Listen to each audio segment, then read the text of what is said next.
What if I told you that there was a higher intelligence governing your life right now? You can call it what you want. Nobody really knows what it is. Some people call it God. Some people call it the universe. Some people call it source. Some people call it the collective consciousness. Some people call it whatever. There's a million names for it. But the one thing I'm certain of is that me and you, we stand under the same sun. So there's something to be said there. Not to mention, and it's not for this video, but there are a ton of religions that are so similar to Christianity in so many ways that there's too many common denominators amongst the course of time and all throughout history, and enough empirical evidence gathered subjectively from people that it creates a story and it begins to illustrate that there just seems to be some sort of higher intelligence governing all of this. What I first want you to understand, I want you to believe, is that I want you to know this, and I want you to accept this as truth because it is the truth. Unless you know something that I don't know. You don't know anybody who has the answer. I am only going to share with you what seems to be the best general consensus that I can come up with. And I take that general consensus and I couple it with my own empirical evidence, my own experience, and I can't help but notice the evidence. I don't have answers. I have understanding of some of it. And my hope with this video is to maybe begin to peel back the resistance that's keeping you from opening these doors to a different experience. I'm not going to talk about anything from any moral, dogma, doctrine, none of that. This is not anything that I read from a book that I'm repeating back to you. I've read plenty of books. I've gotten a ton of information from different resources. But again, this is my general consensus that I have put together. But again, at the same time, there's too many people who have a very similar experience. It almost makes what I'm about to say irrefutable. But nobody knows for sure.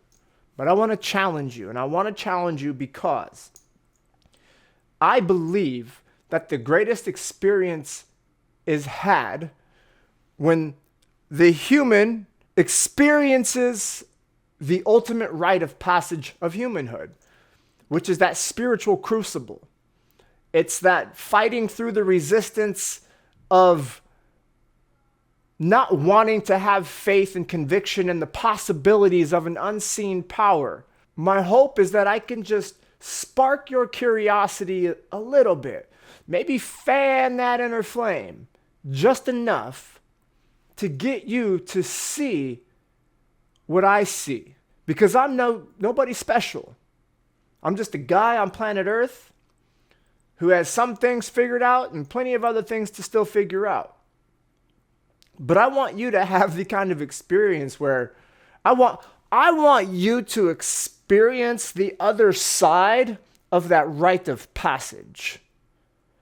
Because that's where you have your most incredible and rewarding and fulfilling life. We live in a world that is not just physical. It is spiritual. You can call it spiritual, you can call it metaphysical, but we've gotten to the point where science and religion, what used to be two different realms, we are now seeing it's the same thing.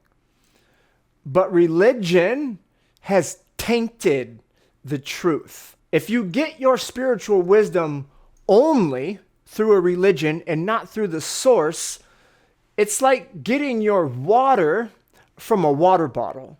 The water bottle is packaged with water that came from the source. But the bottle itself is made of plastic, It's contaminating the water. The water has things that have been removed from it and added to it to make it something that it was not. And when we take on a spiritual lifestyle and we begin to tap into what I call our divinity, there's only so much that we can process and move through while operating within the confines of religion, because those confines limit your thinking. And the natural divinity in you will call you to begin thinking outside of the box of your religion, but your religion will keep you in the box due to fear of being ostracized or condemned by your own church or family or whoever. So therefore, the inner calling, that divine intelligence that is trying to come through to you, you subdue it. Think about Santa Claus. We all know Santa Claus isn't real. And I tell my kids that. I never for a day let them believe Santa Claus was real. What a horrible thing to do to a child. So, I want you to think about this though. Like you were taught to think about Santa Claus when you were a little kid. What did they tell you about Santa Claus? You didn't see him because you didn't believe him. You have to believe Santa to see Santa. Well, that's just ridiculous. But if you want to begin this rite of passage, you have to believe. You have to have a convicted faith in the unseen. And you have to walk by that conviction. Because it's that conviction in the unseen, the faith in what you don't know, that begins the rite of passage. Think about all the cultures and different societies whose men and women would go through a rite of passage to step into manhood. Because these rites of passage were designed to develop the person, develop the character, reveal the inner parts of you, the strength that you could conjure up on when you were faced with adversity. These rites of passages that the men and the women bestow upon the rising generations is what sets them up for a life of success, because it's these rites of passage that unlock something inside of us. The beginning of your rite of passage of tapping into your divinity is having faith. It starts with no longer getting your water from the water bottle. You have to go to the source. You have to go to the river. And that river runs right through you. And again, I don't expect you to believe anything that I'm saying. I'm just expecting you, if you're here, to at least entertain what I'm sharing. And try it on for size and see how it fits. Because if you can't accept what I'm saying as truth, as much of the truth that we can know, if you can't accept this, then ultimately the truth that you are buying into is that the world ends at what your eyes can see and your hands can touch. A world stripped of wonder, of possibility, purpose, a higher meaning. What you have ultimately done is you have decided to live in a cage with the doors wide open. You have an opportunity to entertain a new idea here that just might be, that I know would be, the thing, the catalyst to change everything for you. Let's look at it like this, because again, we don't know what's going on. The best we can do is try to create some mental construct with the information we do have that allows us to have a general idea of what's happening. That's the best we can do. So think about this. If you look down at the ground, you're going to see your two-dimensional shadow. You've got the three-dimensional body, and we'll call it the fourth-dimensional mind. Whatever's above the fourth dimension doesn't matter. It's irrelevant. Maybe we'll know one day, maybe we won't. But right now, what we do know, at least what I have experienced and plenty others, is that there's something feeding our mind, our spirit, and our soul. And whatever it's feeding us, it's not coming from within us.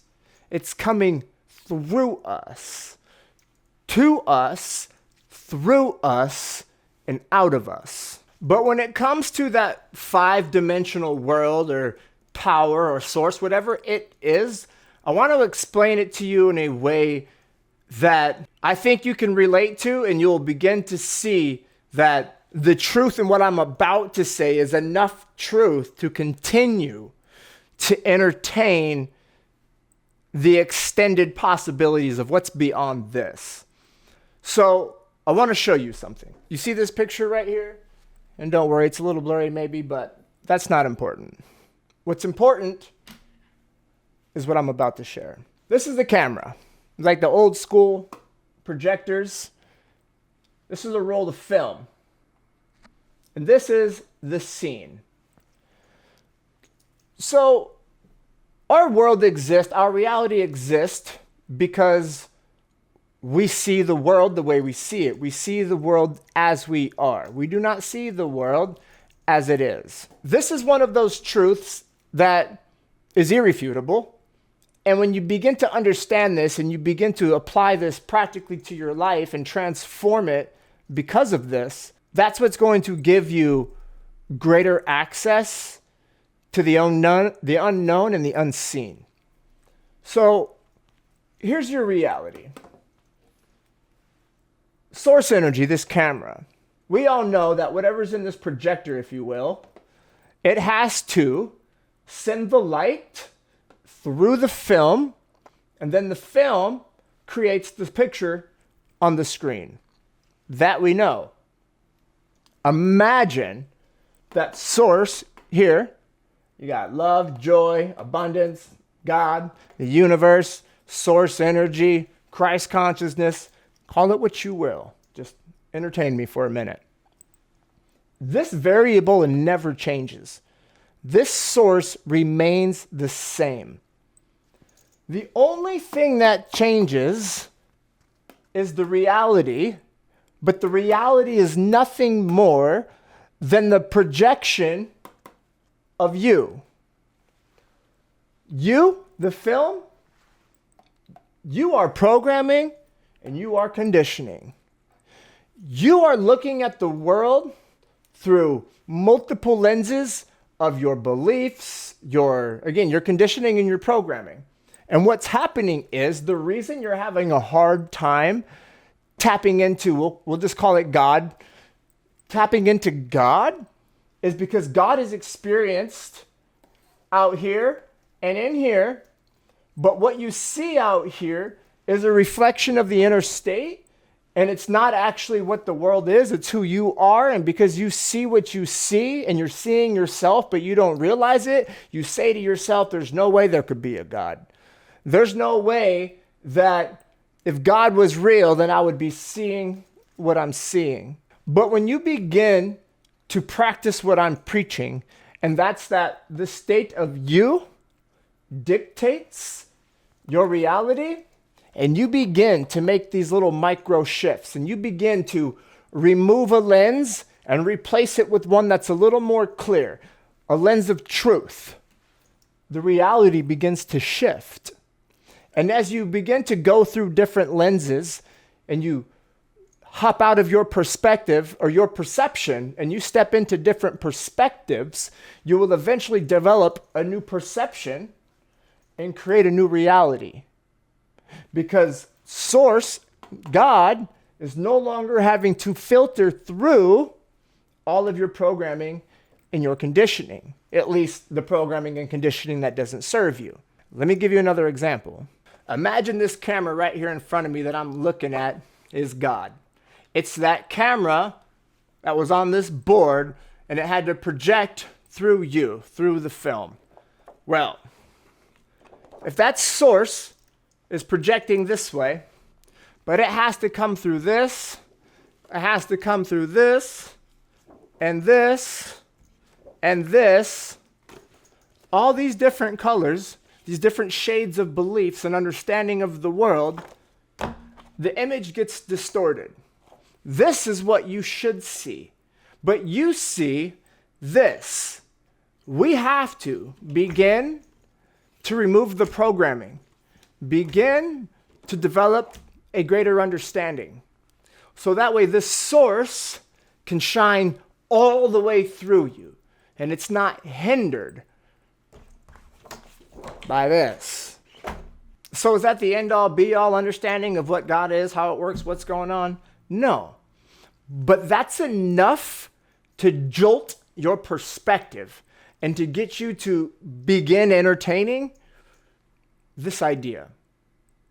That's all I'm asking of you, is to just allow me to jolt your perspective so that you can begin to see something you haven't seen before. Now let's talk about why we block this from coming through to us, why we prevent ourselves from developing this relationship with this higher power. There's a lot of reasons we don't do it, but a lot of it comes from what we think other people are going to think about us, because the closer you really get to what I'm going to call God, the more delusional and crazy that you're going to seem to the people that are close to you, especially those who are religious.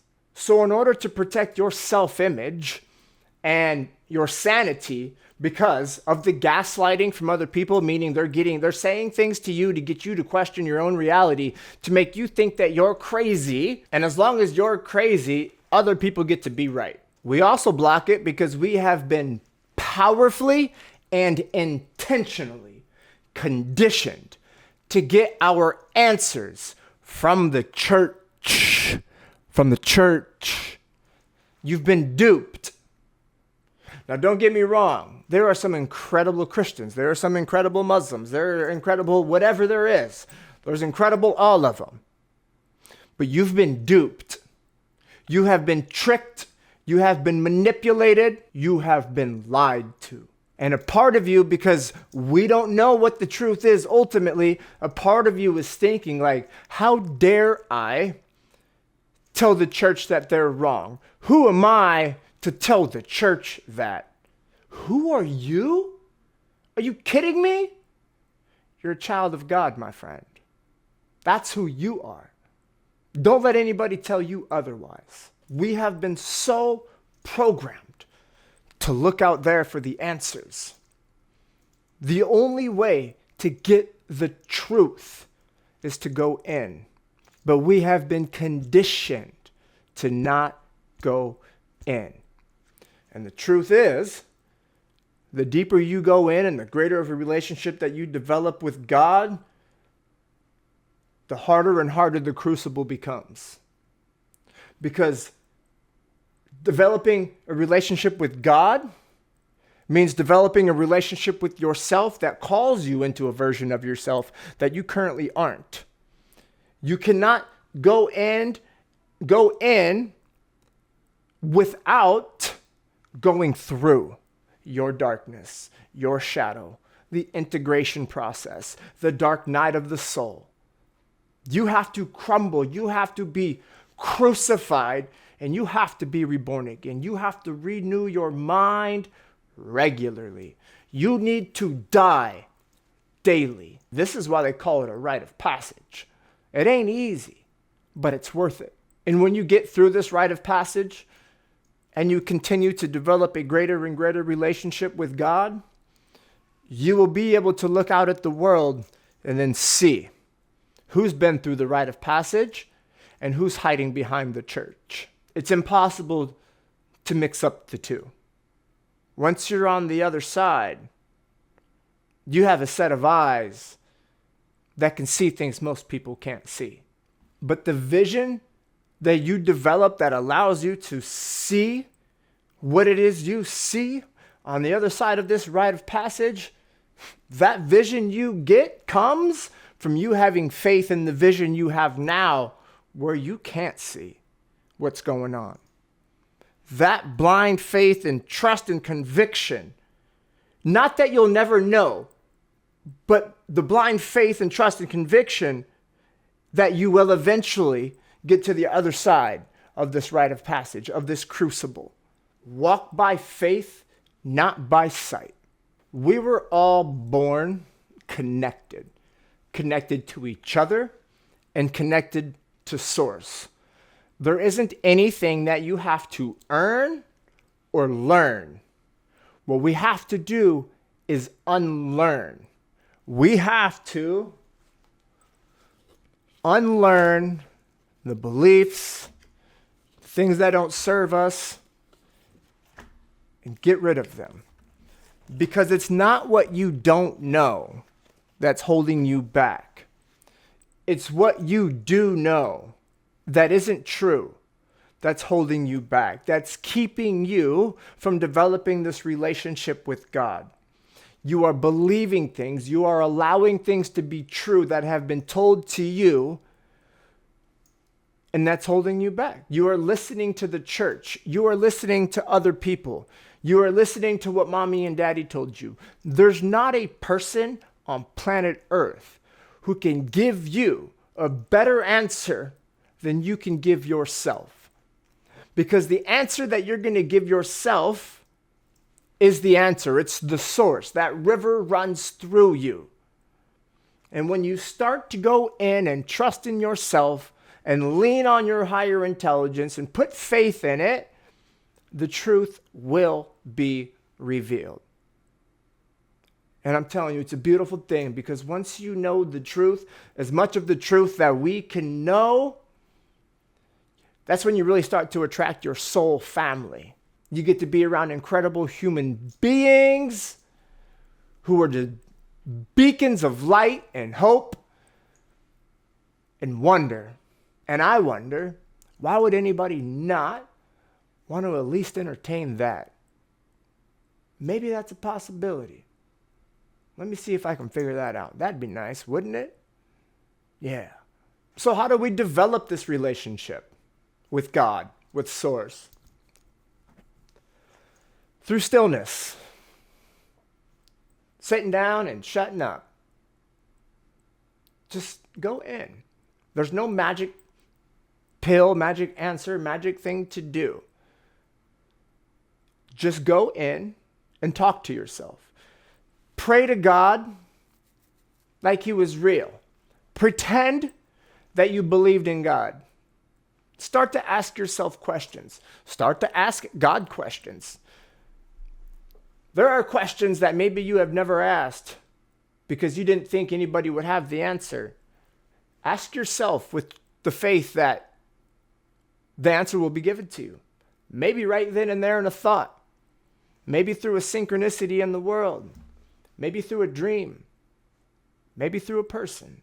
And once you manage to just get still, just be quiet and listen. Now we have to be curious, insatiably curious. Just continue to ask the questions. Whatever questions you feel like asking, ask them. There's no outline for this. There's no do this, do that. I'm telling you, you have everything you need to start tapping into this, the divinity within you. For example, maybe you say, God, I don't know if you're real. I don't know what's going on. I'm confused. I'm lost. I've got all these different people telling me all of these different things. God, I don't expect you to just all of a sudden give me the answer right now, but I want you to start feeding me some information. Start telling me what I need to know. What's the next step that I need to take? Lean into that. That's the experience. That's where you're going to get your own empirical evidence and find out for yourself. So I want to leave you with this. You don't have to understand nor believe anything that I have said to you today. That's not why we're here. All you have to do is be curious enough to entertain the idea and see what happens. But be willing to begin shedding the layers of the disbelief and create that space in your heart and in your head for new things to happen, for new possibilities, for a new experience. All you need to do is open up and just trust. Have faith. Understand that you are walking into a crucible, a rite of passage. It's going to be hard. It's supposed to be hard. You're going to be thankful and absolutely grateful that it was hard because it's worth it. Some of the happiest and the most successful people that I've read about, watched, and met in my life, there's one common denominator amongst all of them. However they do so, but they have a powerful relationship with this divine source, with God. And they will tell you, without that relationship, their life would not be where it is. They would not have become as successful and happy and fulfilled as they are. You can walk through your entire life and the rest of it relying on your own intellect, believing that the world ends at what you can see and what you touch. Or you can choose to step into an existence where you are guided, where you are connected to a source infinitely greater than our imagination could fathom.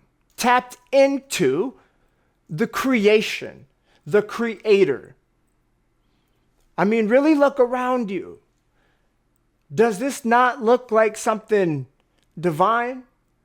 Does this really just seem like happenstance to you? We don't have all of the answers, so I implore you and I admonish you not to act like you do, and open yourself up to this possibility of there being something more. Which path are you going to choose? That's it for the 11th degree today, folks. I'll see you guys on the 12th degree. Travel light.